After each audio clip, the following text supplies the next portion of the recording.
ఏం బోధ? గురు బోధ. అది సాంగోపాంగంగా ఉంటుంది. నువ్వు గురువు అంటే నేను మొదట చెప్పాను కదా, ఏది గురువు అంటే? పెద్ద వస్తువే గురువు. గురువు చెప్పే బోధ కూడా అంత పెద్దగా ఉంటారు, సామాన్యం కాదు. మీరు వినండి, కావాలంటే మేము జూమ్లో తెలుసుకున్నాం. యాడై వినండి, చెప్పింది చెప్పడం గురువు ఏం చేస్తాడు? రోజు నూతనమైన బోధ చెప్తాడు. అంత గొప్ప బోధ ఇది. దీన్ని తప్పించకూడదు. మానవ జన్మ కొరకు అన్ని తప్పించినా పర్వాలే. పెళ్లి చేసుకుంటేది, ఉద్యోగం సంపాదించేది, ధనం సంపాదించేది కొంచెం కట్టమైనా పర్వాలే, పూర్తి లేకపోయినా పర్వాలే. దీన్ని మాత్రం సంపాదించుకోకుండా ఉండకూడదు. దేనికి? గురువు. నువ్వు గురువుకి ఏమి ఇచ్చారు చెప్పునైనా? పెద్దనారాయణ ఏమిచ్చావు గురువు? నేను అనేది ఇచ్చేసి మళ్ళీ ఎంత బోధించారు? పరువు. గురువు పల్లప్పుడు బోధించాడు, ఎట్టిస్తాడు పరువు? ఇచ్చేసినావు నువ్వు. అప్పుగానో బదులుగాని ఇస్తే నీవు ఇప్పించుకోవచ్చు. నువ్వు కూడా నీకు పాయింట్ అర్థమైంది. గురువుకే దానం ఇచ్చినావు. బలిచక్రవర్తి వాళ్ళ గురువుకి దానం ఇచ్చినాడు. ఏమిటి ఇచ్చినాడు? 3 అడుగులు. గురువు కాదు ఆయన, బ్రాహ్మణుడు. వాళ్ళ గురువు నువ్వు అడ్డపన్నాడు. బలిచక్రవర్తి గురువు శుక్రాచార్య. ఏమంటారా? వచ్చినాడు సామాన్యుడు కాదు, వాడు మన రాజ్యాన్ని నిన్నే నాశనం చేస్తాడు. వచ్చినాడు ఎవరు అన్నాడు? విష్ణు అన్నాడు.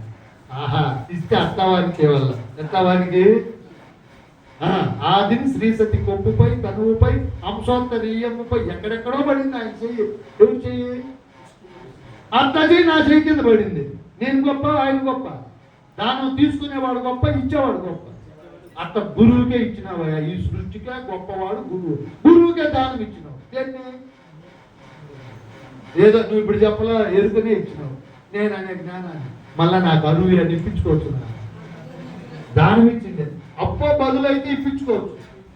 బదులు ఇచ్చినాలే, అప్పు ఇచ్చినాలే. గురువుకి ఇచ్చేది మనం దానం ఇచ్చేది. దానం ఇచ్చింది ఇప్పించుకోవచ్చునా? ఇప్పించుకోవచ్చు. అందుకే ఇప్పుడు నువ్వు గురువుకి ఏమి ఇచ్చినావు, ఎట్లా బోధ వింటావు?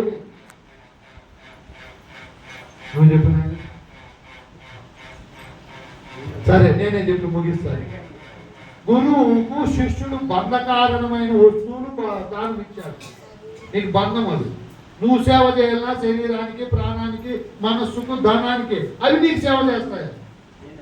నువ్వే చేయాలి. పొద్దున్నే లేస్తానే సత్యనారాయణ ఈ శరీరానికి సేవ చేయాలి. ఏమేమి చేస్తావు నువ్వు?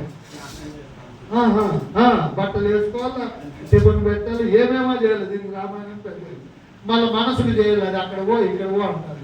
మళ్ళీ భార్యకి చేయాలి, పిల్లలకు చేయాలి, అందరికీ చేయాలి. అవునా కాదా? ఇప్పుడు నీకు సుఖము కాకుండా అసుఖాన్ని కలిగించే వాటిని గురువుకి ఇచ్చేది. నేననే ఎరుకతో ఇప్పుడు బోధ వినలు ఎంతో ఇంకా చలనము లేని స్థితిలో, అది సశిష్యుని లక్షణం.